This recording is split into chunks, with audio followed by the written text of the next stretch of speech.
"Pretend to be my girlfriend," the millionaire whispered. And that night changed everything. A lie for a fortune, a contract for one night. But no one imagined what would happen next. Tell me, where are you watching from? Subscribe to the channel and leave a like to find out how this story ends. The scent of spilled champagne still permeated Emily's borrowed dress when she heard the words that would transform her life.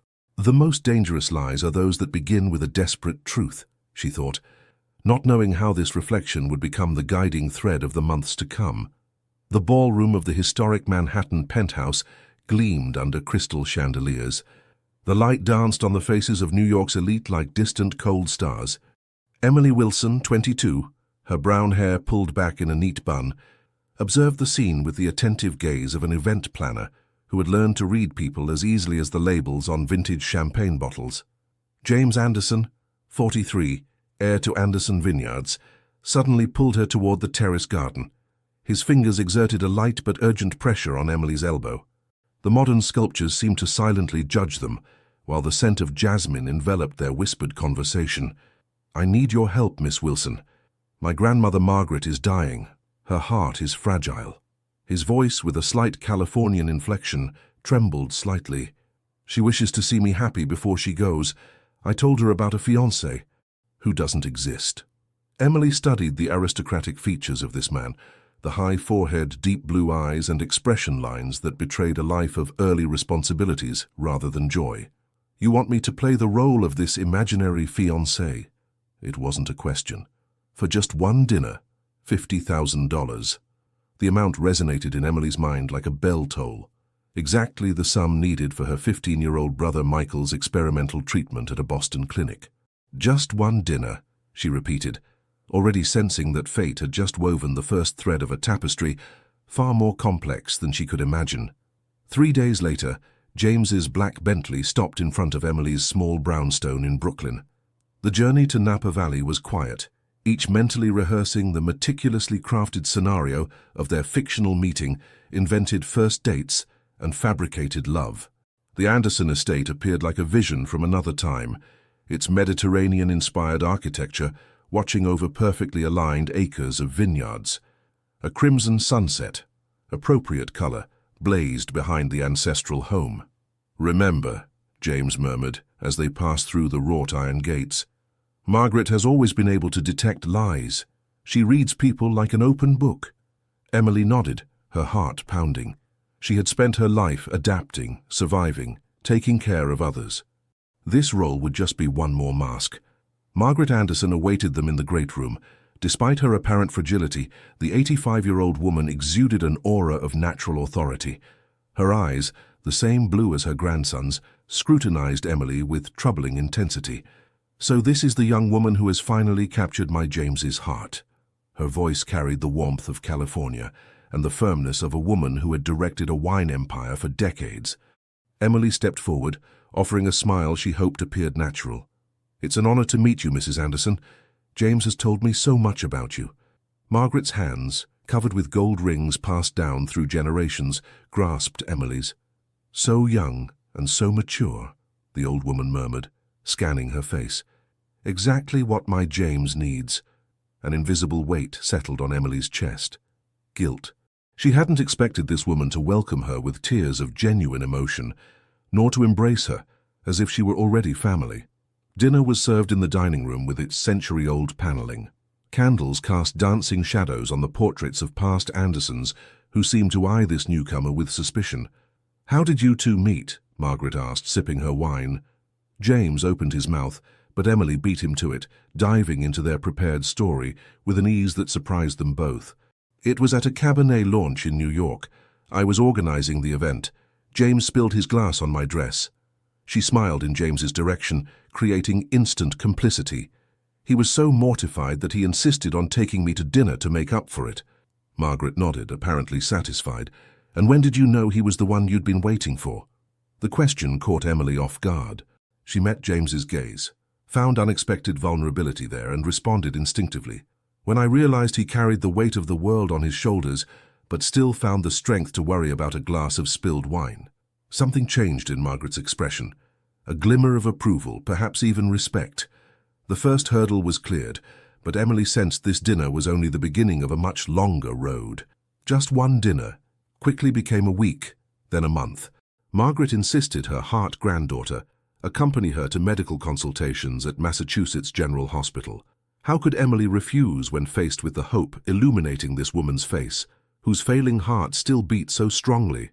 Emily juggled her event planning work in New York with her visits to Napa Valley. Each lie led to another, creating a complex web where she herself began to get lost.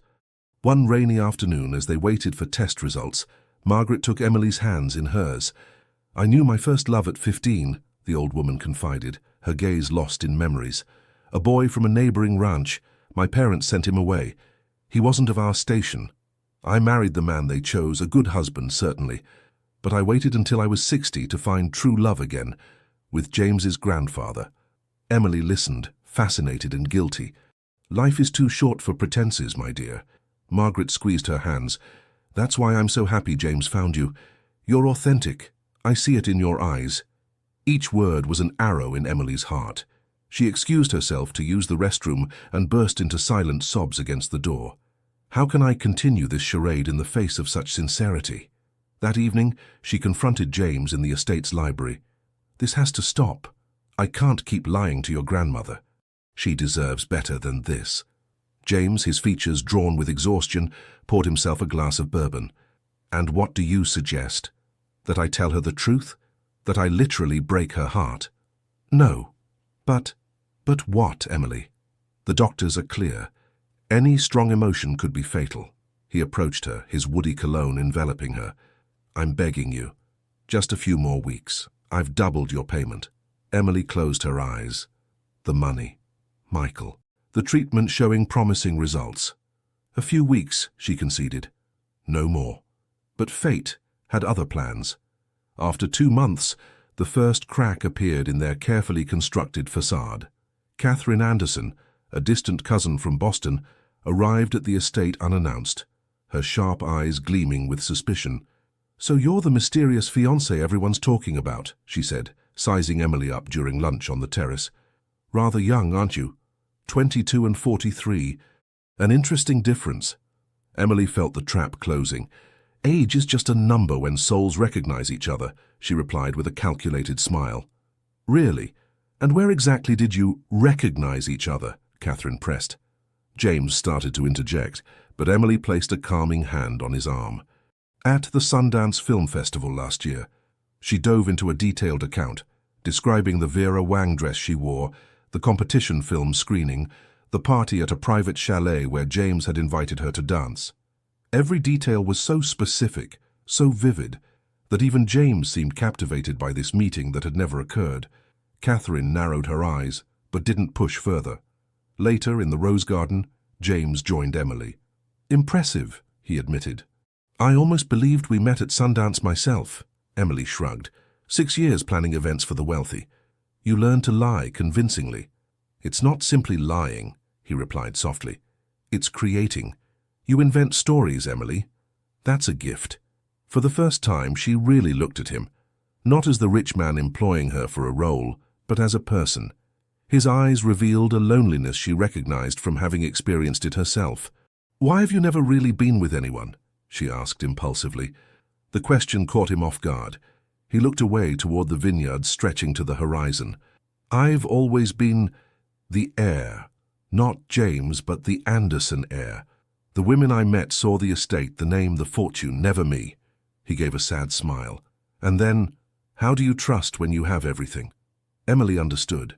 She had grown up with nothing. He had grown up with everything. 2 different but equally profound solitudes. A second crack appeared when one Sunday he invited her to the estate's rustic kitchen. Together, they prepared a rack of lamb, Margaret's favorite recipe. "My mother never cooked," James confided as he chopped carrots. "Too busy with her charities in Toronto. It was Grandma who taught me." Emily, who was kneading pastry dough for an apple pie, looked at him in surprise. "Your parents are in Canada?" "Since I was 7. International family business." He shrugged. "At first they wrote every week, then every month. Now it's a Christmas card." The silence that followed was heavy with unspoken words. Emily felt sincere empathy for this man, who, despite his wealth, had known abandonment. Without thinking, she placed her flower-covered hand on his. "I understand. My father left when I was 10. My mother, she was never really present, even physically."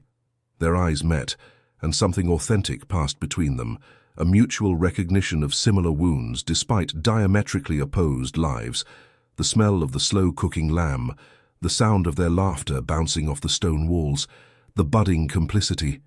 Emily felt an alarm go off in her mind. "This isn't real," she reminded herself. "Don't confuse the role with reality."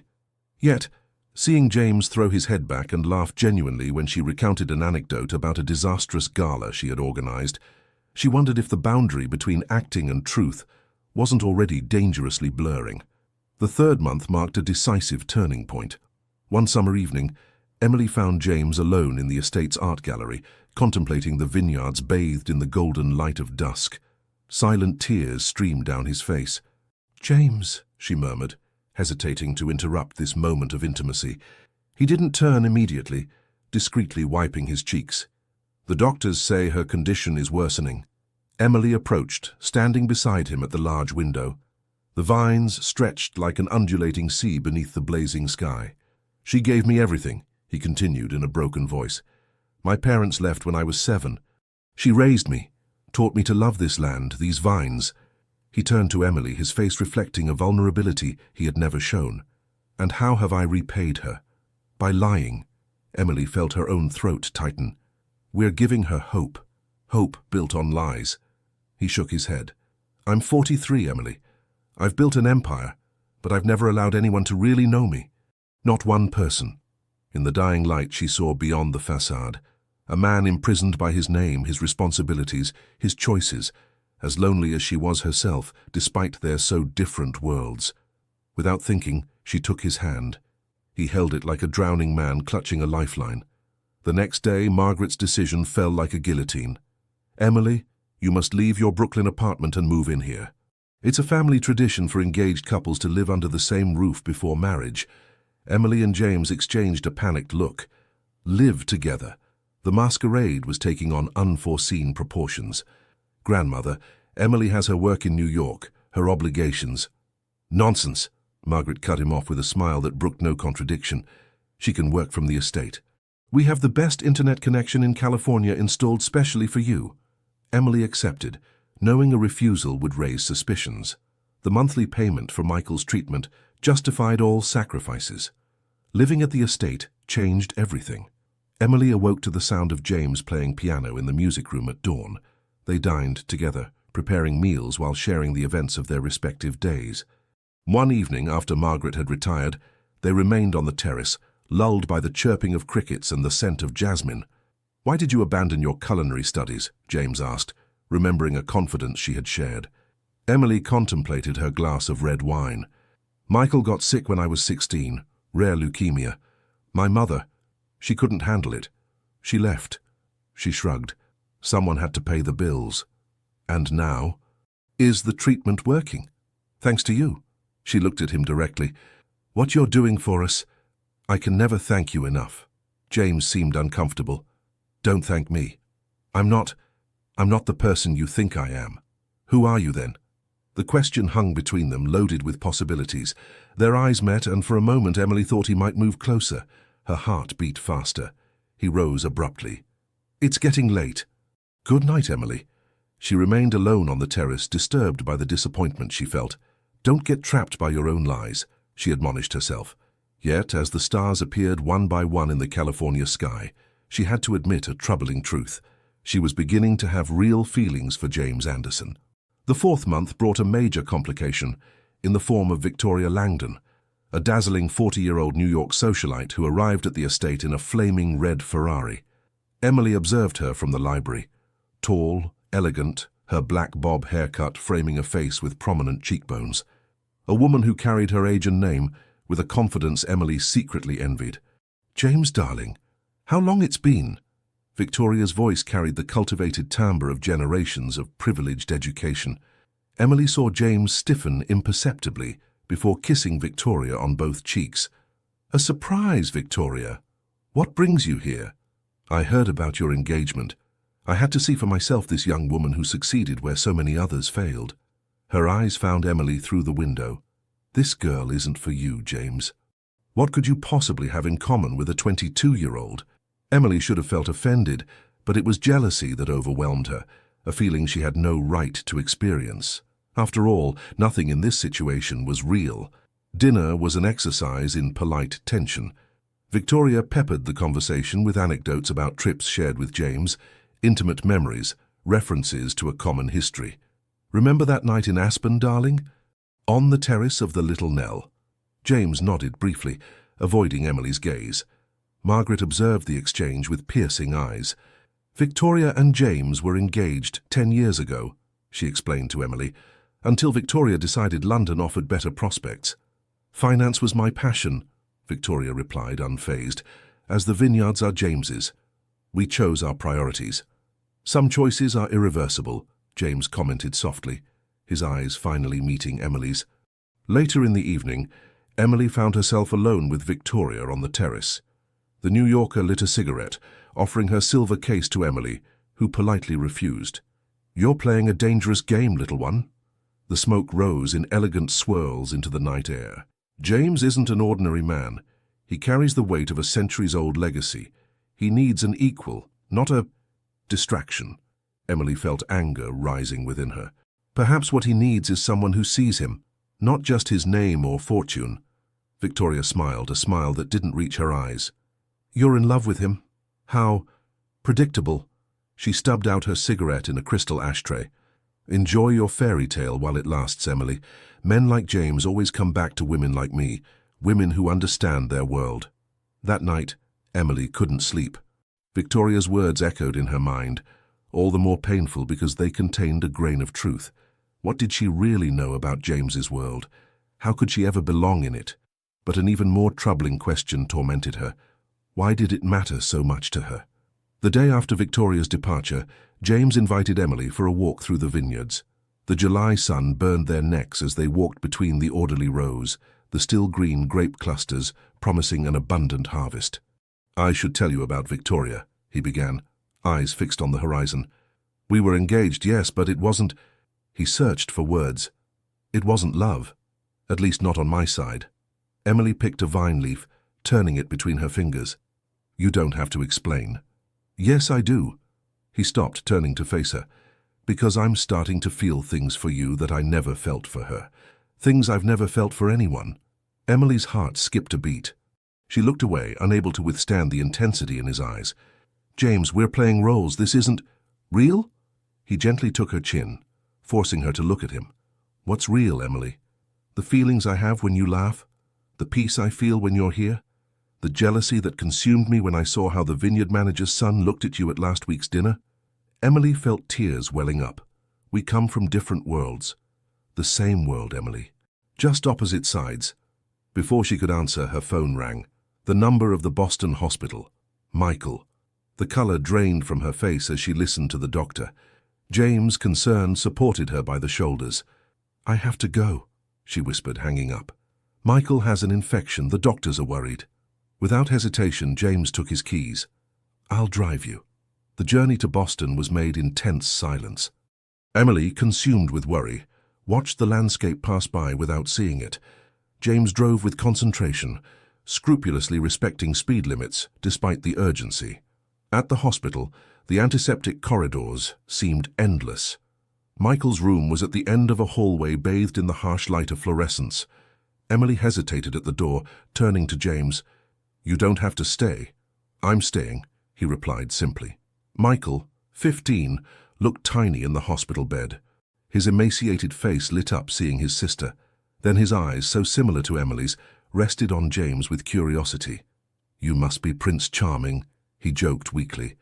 Emily felt James's hand rest lightly on her back, a gesture of support, of presence, of reality. The doctor explained the situation. The infection was under control, but it had revealed complications that would require more intensive, more expensive treatment. In the hallway, out of Michael's earshot, Emily broke down. I can't. The money. James took her in his arms, his shirt absorbing her tears. It'll be okay. I'll take care of it. You're already doing so much, she sobbed. Emily, he murmured against her hair, let me help you. Not as an employer, not as a fake fiancé, as someone who cares for you, truly. She looked up at him, vulnerable, grateful, confused. Something broke inside her, a resistance, a barrier she had erected between the act and reality. Without thinking, she rose on tiptoe and kissed him. That unrehearsed, unplayed kiss marked a turning point. When their lips parted, they both knew the initial contract had been torn up and rewritten in terms neither had anticipated. The 5th month brought a new challenge when a private detective began asking questions in the Brooklyn neighborhood where Emily had lived. Cousin Catherine, ever suspicious, had decided to conduct her own investigation. He's questioning my friends, my neighbors, Emily explained, panicked, showing James the messages she was receiving. He's on the verge of discovering the truth. They were in James's study, an austere room with walls covered in leather-bound books and vineyard maps. Through the window they could see Margaret walking in the rose garden, leaning on her cane with touching determination. We need to reinforce our story, James decided, running a hand through his graying hair. Create evidence, testimonies. What followed was a race against time. They bought old photos from festivals where they could have met, created backdated messages, built a lie so complex that they began to believe it themselves. It's like we're rewriting our own history, Emily observed one evening, as they sat side by side on the study carpet, surrounded by photos and documents. James considered her remark. Maybe that's what we're doing.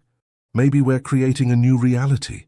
Their eyes met, and the tension that had existed between them for weeks intensified. James reached out, brushing her cheek with his fingertips. I never wanted it to become so complicated, he murmured. Emily closed her eyes under his caress. Neither did I. That night at her bedroom door they kissed again, a slow, deep kiss, loaded with promises and complications. But the next morning brought news that changed everything. The detective had discovered that Emily had been hired as the organizer for the New York Gala, where James claimed to have met her by chance. Catherine arrived triumphantly at the estate, brandishing the report under James's eyes in his study. You lied to us, she accused. This girl is a social climber you hired for some reason I still don't understand. Wait until grandmother finds out. James paled. You will not say anything to grandmother. Oh, really? And why would I protect your little charade? Because the shock could kill her. James's voice was icy. Is that what you want, Catherine? To be responsible for her death? The young woman hesitated, then shrugged. Fine. Your secret is safe. For now. But I'm keeping an eye on you, James, and on your little comedy. Once alone, Emily collapsed into an armchair. It's over. She's going to blackmail us. James knelt before her, taking her hands in his. Nothing's over.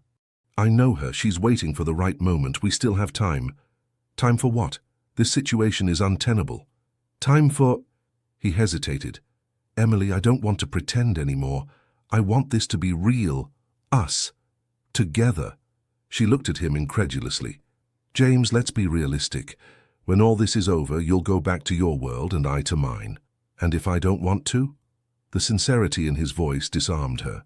Yet the fear of suffering, of hoping, of believing was too strong. I can't, she murmured, rising. I can't continue like this. That night she packed her bags, determined to leave at dawn before anyone was awake.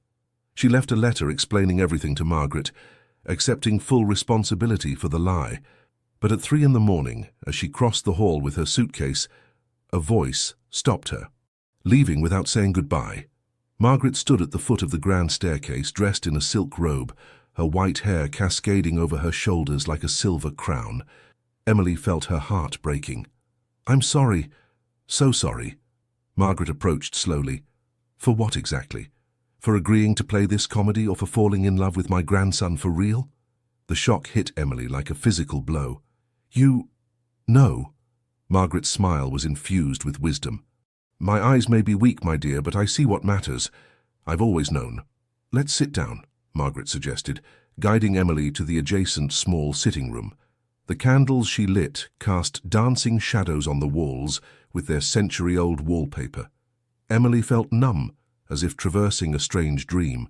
How long have you known? From the beginning. Margaret poured 2 fingers of bourbon into crystal glasses. I hired my own detective from the very first evening. James isn't the only one with resources. She handed a glass to Emily, who accepted it with a trembling hand. But why did you let this farce continue? Margaret settled comfortably in an armchair, her eyes bright with a mischievous light. Because I saw something you hadn't yet noticed, the possibility of genuine love born from a false situation. She sipped her bourbon before continuing. James has never looked at anyone the way he looks at you, Emily. Not even Victoria. And you've brought more life to this estate in a few months than we've seen in decades. Emily lowered her eyes to her hands. I lied. For money. For your brother. Margaret nodded. Love takes many forms, my dear. The love you have for your brother led you here. And now I don't know what's real and what isn't. Margaret set down her glass and took Emily's hands. Love is real when it transforms, when it hurts, when it heals. Have you felt all that? Emily nodded silently, tears in her eyes. Then you have your answer. Margaret rose with surprising vivacity for her age. Now take that suitcase back upstairs and get some sleep. We'll all talk tomorrow. It's time this family stopped building its happiness on secrets. The next morning, in the sunlit dining room, James discovered with astonishment that his grandmother had known everything from the beginning. His face went from shame to disbelief, then to evident relief. I don't understand, he admitted. You should have been furious. At my age, James, one learns to distinguish the essential from the superfluous. Margaret calmly buttered a piece of toast. The intention behind your lie was love. Yours for me, Emily's for her brother. How could I condemn that? Emily observed this exchange, still stunned by the events of the previous night. And now? James asked, seeking Emily's. And now you decide if what you've built is worth saving, Margaret replied. But before that, James, there's something else you must confess to Emily. A heavy silence fell. James visibly paled. Grandmother, I don't think... She deserves to know. Emily felt anxiety invade her. What new secret was about to emerge? James rose, pacing near the window. Emily, the money I paid you, it doesn't come from my personal account. I don't understand. It comes from a foundation I created in secret. He took a deep breath. For years, I've been diverting resources from the family company to fund experimental medical treatments for children whose families can't afford them. Emily put a hand to her mouth. Michael, his treatment in Boston. Yes, he's part of the Foundation's program. I knew as soon as you told me about his case. The revelation was stunning. But why pay me then? To maintain appearances, to give you a choice so you wouldn't feel indebted. He approached, kneeling before her chair. If the board of directors discovers what I've done, I risk being ousted. Everything I've built will collapse. Emily finally understood the stakes. You risked your inheritance to help children like Michael. It was the right thing to do. He shrugged. Money means nothing if it doesn't improve lives. Margaret observed her grandson with evident pride. That's why I never interfered with your management, even when the numbers didn't seem to add up. I knew you were following your conscience.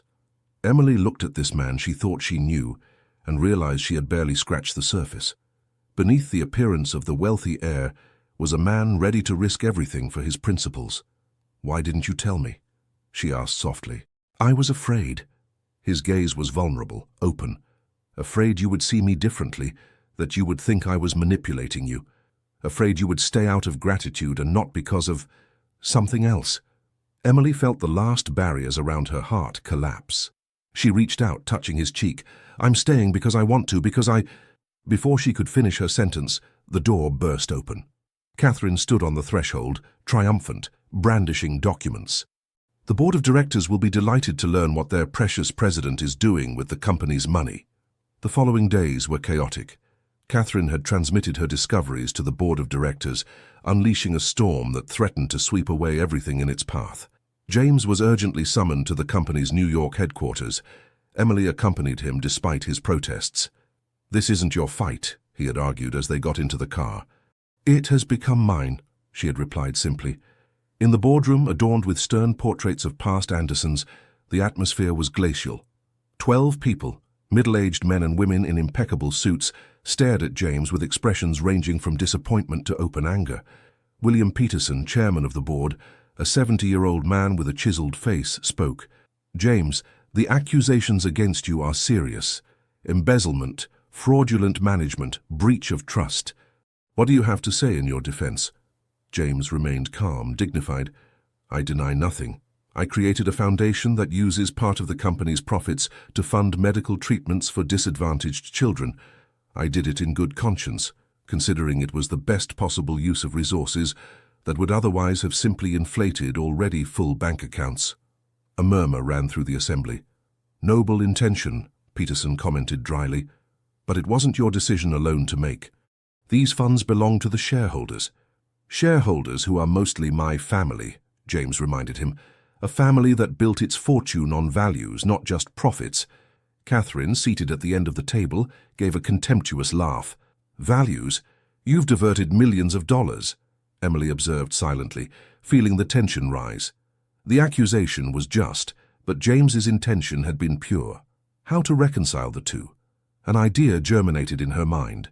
While James continued to defend himself with dignity, she discreetly pulled out her laptop and began working frenetically. After 2 hours of heated debate, as the board seemed to be leaning toward James's removal, Emily asked to speak. "Ladies and gentlemen," she began in a clear voice that masked her nervousness, "I am not a member of your board, nor of your family. I am simply someone who has seen the impact of James's work up close." She projected onto the wall screen a presentation she had just created. Here are the real figures from the foundation. 153 children treated, 72 in complete remission, 81 in treatment. Photos of smiling children, letters from grateful parents, and medical reports showing spectacular progress scrolled across the screen. What you call embezzlement, these families call a miracle. Her voice trembled slightly. My own brother is one of them. He should have died 3 years ago. Today he's preparing for his high school graduation. She paused, then presented a detailed business plan. Here's how the foundation could be officially integrated into the company's activities. A social responsibility program that would transform your image while continuing to save lives. The numbers show that socially engaged companies see their profits increase by 20% on average over 5 years. A stunned silence followed her presentation. James looked at her with a mixture of admiration and tenderness that made her heart beat faster. William Peterson cleared his throat. Miss Wilson, is it? You prepared this in 2 hours? Emily nodded modestly. Impressive. He turned to the board. I propose we take time to reflect on this proposal before making a final decision regarding James. Catherine jumped from her chair. This is ridiculous. He confessed to diverting funds. To save lives, retorted an elderly female board member who had remained silent until then. I'm a doctor, Catherine. I've seen these children die for lack of means. If our company can make a difference... The debate resumed, but the tone had changed. Anger had given way to reflection, condemnation to consideration. Leaving the boardroom, James took Emily's hand. Why did you do that? You could have distanced yourself, preserved your reputation. Emily squeezed his fingers. Because I believe in you, in what you do, in what we could do together. He looked at her as if she were the answer to a question he had been asking himself forever. Emily, Emily's phone rang, interrupting the moment. It was the Boston hospital. Michael had relapsed. The Boston hospital was quiet at that late hour. Emily, exhausted after a rushed journey, kept vigil at Michael's bedside. James was by her side, refusing to let her face this trial alone. The doctor had been reassuring. The relapse was serious but manageable. The experimental treatment was still showing promising signs. You should go back to the hotel. Rest, Emily murmured to James as midnight approached. He shook his head, holding her hand. I'm staying. Michael, who was dozing, opened his eyes. You're really in love, huh? His voice was weak but teasing. Emily blushed, but before she could answer, James spoke with disarming simplicity. Yes, at least I am. This quiet confession in the dimness of a hospital room touched Emily more deeply than any grand declaration could have. Michael smiled weakly. Good. She deserves someone who looks at her the way you do. When Michael fell back asleep, James took Emily to the hospital's deserted cafeteria. Under the harsh fluorescent lights, they shared an insipid coffee and a truth too long postponed. I've spent my life being what others expected of me, James confided. The perfect heir, the accomplished businessman, the devoted grandson. With you, for the first time, I feel like I'm simply myself. Emily contemplated her coffee, searching for the right words. I always believed that love was a luxury I couldn't afford, that my only priority had to be survival, taking care of Michael. She looked up at him. And then you arrived with your absurd proposal and everything changed. For the better? He asked with a touching vulnerability. She smiled, extending her hand to brush his. Different. More real, perhaps. The next day, a surprise awaited them at the hospital. Margaret had arrived, accompanied by the chief of oncology and a team of specialists from New York. I made a few calls, she explained simply. Michael deserves the best care. Emily embraced her, overwhelmed with gratitude. The following days were a whirlwind of medical consultations, examinations, and promising new treatments. Michael stabilized, then began showing signs of improvement. Meanwhile, James and Emily worked together on restructuring the foundation. They spent hours in the hospital cafeteria, bent over laptops, developing plans, contacting experts, drafting official statutes. We should call it New Beginnings Foundation, Emily suggested one evening as they finalized the documents. James looked at her curiously. Why that name? Because it's what it offers these children. And, she hesitated, then added softly, it's what you've offered me too. He took her hand, bringing it to his lips in a gesture of infinite tenderness. You're the one who offered me a new beginning, Emily. The board of directors' response came a week later. They accepted Emily's proposal. The foundation would be officially integrated into the company's activities with a substantial annual budget. James would remain president, on the condition that all operations would now be transparent. They also want you to sit on the board, James announced to Emily, incredulous. They were impressed by your vision and skills. Emily couldn't believe it. Me? But I have no experience in business management. I don't even have a college degree. Margaret, who was listening from her armchair near the window of the hospital room, intervened with wisdom. Intelligence and heart can't be learned from books, my dear. You possess both in abundance. Michael, whose color returned a little more each day, added mischievously, and you've always been good at organizing other people's lives. Now you can do it officially. That night, James and Emily walked along the banks of the Charles River. The city lights reflected in the water like stars fallen from the sky. A new life seemed to be opening before them. Unexpected, unplanned, but all the more precious. I have something to ask you, said James, stopping to face her. These last months, everything started as a farce, an arrangement. But now, Emily felt her heart accelerate. Now, I don't want to pretend anymore. I want this to be real. He took her hands in his. Emily Wilson, would you share my life, not for appearances, but for us? Tears of joy shone in Emily's eyes. Yes, for us. Their kiss, under the starry sky of Boston, sealed a promise that neither had imagined making a few months earlier. The return to the estate was marked by an atmosphere of renewal. Michael, sufficiently recovered to leave the hospital, accompanied them, amazed by the splendor of the ancestral home. You really live here now? He asked his sister, as they crossed the monumental hall.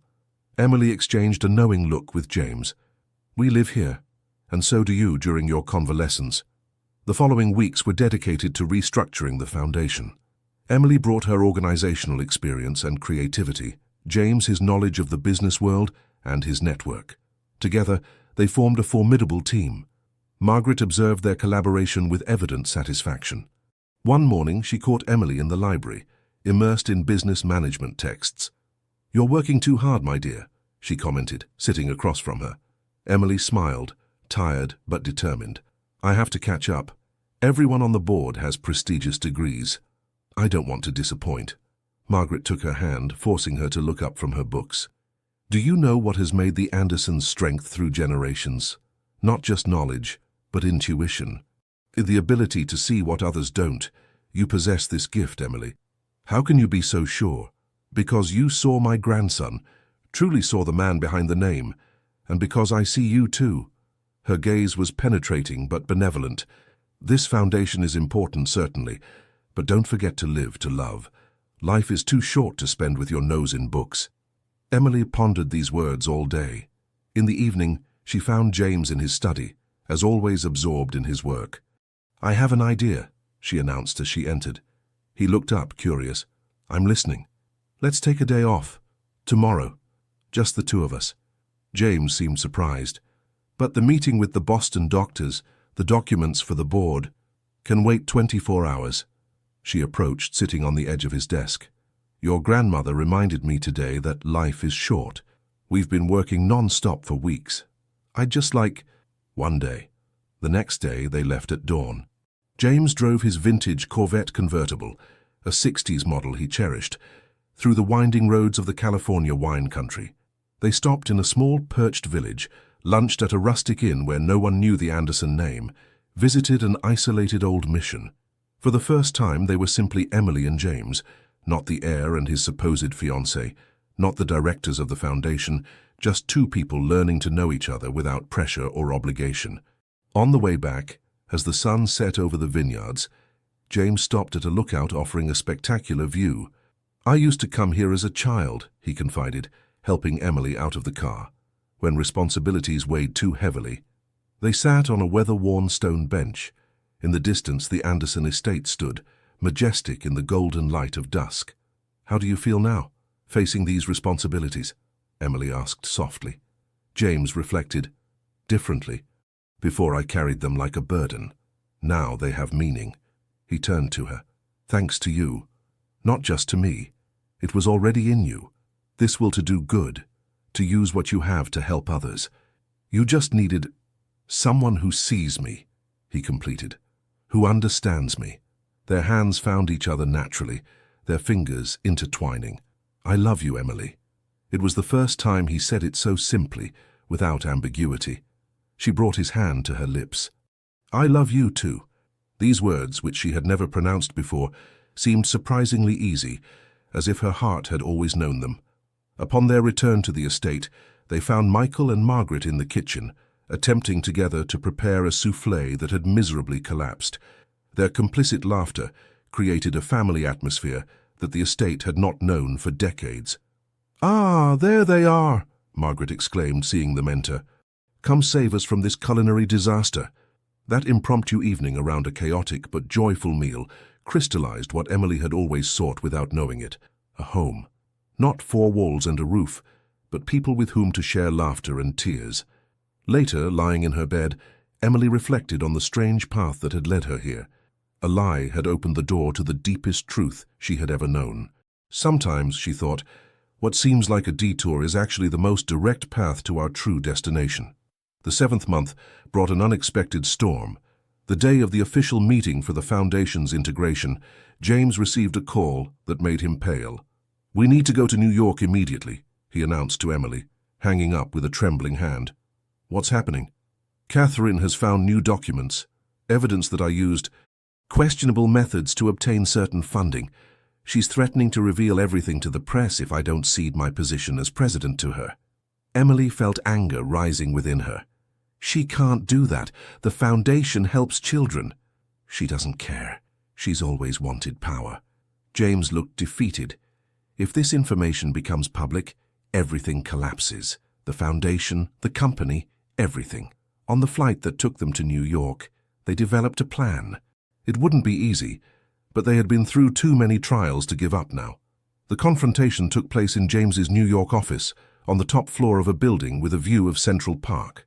Catherine was waiting for them, seated in James's chair, a thick folder placed before her. "Cousin," she greeted with an icy smile. "And Emily. Still around, I see." James maintained his dignity. "What exactly are your demands, Catherine?" "Simple. You resign. I take the presidency. The Foundation stays, if that consoles you. It's good for the brand image." She tapped her fingers on the folder. "Otherwise, all this goes to the press. Imagine the headlines. Anderson heir diverts funds and corrupts officials. Your precious Foundation won't recover." Emily stepped forward. "May I see these documents?" Catherine raised a surprised eyebrow, then pushed the folder toward her with a shrug. "Why not? You should know what you've gotten yourself into." Emily scanned the documents, her organizer's mind quickly analyzing every detail. Some were authentic. James had indeed circumvented administrative obstacles to expedite urgent treatments. Others seemed manipulated. She looked up at Catherine. "These invoices have been altered." "Prove it," Catherine challenged. "I will." Emily pulled out her phone. "By contacting the suppliers in question directly. I've organized events with most of them. They'll confirm these amounts have been falsified." Catherine's smile faltered slightly. James looked at Emily with admiration. She had always been perceptive, but seeing her defend their cause with such confidence warmed his heart. "And then," continued Emily, taking courage, "there's something else you don't know, Catherine." "Really?" The tone was condescending, but a flash of concern crossed her gaze. "I investigated myself." "On you?" Emily was partially bluffing, but the month spent observing the cousin had revealed certain weaknesses. "I know about your investments in the Cayman Islands, those that don't appear on any U.S. tax declaration." Catherine stiffened. "You're lying." "Am I?" Emily pulled a USB drive from her pocket. "These banking data say otherwise." A tense silence fell. Catherine stared at the USB drive as if it contained poison. "Here's what I propose," Emily finally said. "You give us all your documents. You withdraw your accusations, and in exchange we forget what we know about your tax arrangements." "And why would I accept?" "Because James is only trying to help sick children. You're trying to illegally enrich yourself. Who do you think will be judged more harshly by public opinion?" Catherine visibly evaluated her options, then yielded with forced elegance. "Fine." She rose, adjusting her exorbitantly priced suit jacket. "So you've won this round, Emily. But the war isn't over." Once alone, James turned to Emily, astonished. "The USB drive," Emily smiled, embarrassed. "Empty. A simple bluff."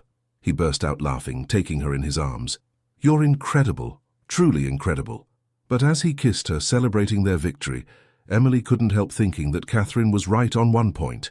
It wasn't over. Secrets had been their greatest weakness from the beginning. It was time to end them definitively.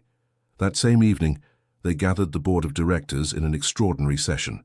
In the majestic conference room with its dark paneling, James made a decision that surprised everyone.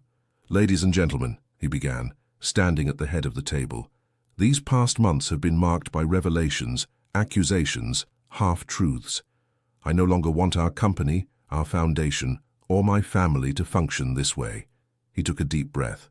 "I propose total transparency. All documents, all transactions, all decisions made for the foundation. Everything will be at your disposal. I have committed procedural errors, certainly, but never of intent." A murmur ran through the assembly. William Peterson, the board chairman, leaned forward. "It's a risky approach, James." "But necessary," Emily intervened. "Trust can only be rebuilt on truth, the whole truth." The meeting lasted hours. Difficult questions were asked, honest answers given. Some board members were furious, others impressed by this unusual frankness. Past midnight, the vote took place. James would remain president, with a strengthened ethics committee to oversee the foundation. Transparency had won. Leaving the building exhausted but relieved, James and Emily stopped on the steps, contemplating the illuminated New York skyline. "We did it," Emily murmured, still incredulous. James looked at her with an intensity that made her shiver. "Thanks to you. You've shown me there's more strength in truth than in all the secrets of the world." He suddenly knelt on the marble steps, under the surprised gaze of the last employees leaving the building. "Emily Wilson, our story began with a lie. I want it to continue with the purest truth." He pulled a box from his pocket. "I love you, for who you are, for what you've taught me, for the strength you've given me. Will you marry me?" The ring was simple but elegant, a sapphire surrounded by small diamonds. "No family heirloom?" Emily asked, moved. James smiled. "No, something new, for our new beginning." "Yes," she replied, tears in her eyes. "Yes, I'll marry you." Their kiss, under the New York stars, marked the true beginning of their story, no longer based on an arrangement or secrets, but on love and truth finally revealed. A year later, the garden of the Anderson estate gleamed under the September sun. Hundreds of paper lanterns hung from the branches of the oak trees, waiting for dusk to illuminate the celebration. Emily stood before the mirror in the master suite, adjusting the veil attached to her delicate chignon. The dress, of simple elegance, had been designed by a young Brooklyn creator she had always admired. Margaret entered, resplendent in a pale blue ensemble, leaning less heavily on her cane than a year before. The doctors spoke of a miracle. Emily knew it was mostly the rediscovered joy that had revitalized the matriarch. "You're beautiful, my dear," Margaret said, kissing her cheeks. "Nervous," Emily admitted. "That's normal." Margaret pulled a box from her pocket. "I have something for you." The necklace consisted of a simple white gold chain supporting a delicately crafted vine-shaped pendant. "It belonged to my mother, and to her mother before her." Margaret fastened it around Emily's neck. "It represents roots, fruits, continuity." Emily touched the jewel with emotion. "I don't know what to say. Just say you'll love my grandson as long as these vines produce grapes." Margaret smiled. A few centuries should suffice. A discreet knock at the door interrupted them. Michael entered elegant in his suit, visibly recovered. At 17, he had grown several inches during his convalescence and was now preparing for his entry to culinary school, a dream made possible by his healing and the support of his new family. "It's time," he announced. "James will have a heart attack if he has to wait much longer." Emily took a deep breath. "I'm coming." The garden was full of faces, some familiar, others less so. Vineyard employees, board members, foundation doctors, children in remission, and their grateful parents. Emily walked down the aisle on Michael's arm, her only blood relative. But looking around, she understood that her family had considerably expanded during this extraordinary year. James awaited her under an arch of white roses, his face illuminated by a quiet happiness. At his side stood William Peterson, who had agreed to officiate the ceremony. Even Catherine was present, observing from the back row with an indecipherable expression. The ceremony was simple and deeply personal. They had written their own vows, refusing formulaic phrases for promises that truly reflected their journey.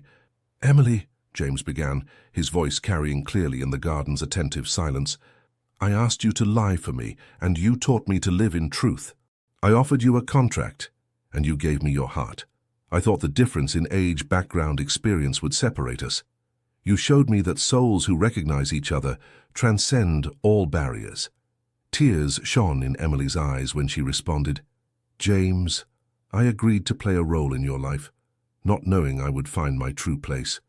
You saw me, not as the organizer, the devoted sister, or the pragmatic young woman, but as Emily, with my strengths and weaknesses. You taught me that sometimes the longest path is the most direct to our destination." When they exchanged rings, a soft murmur of emotion ran through the assembly. These simple bands symbolized not an end, but a beginning, that of a life built on the solid foundations of shared truth and tested love. The reception that followed was joyful and informal.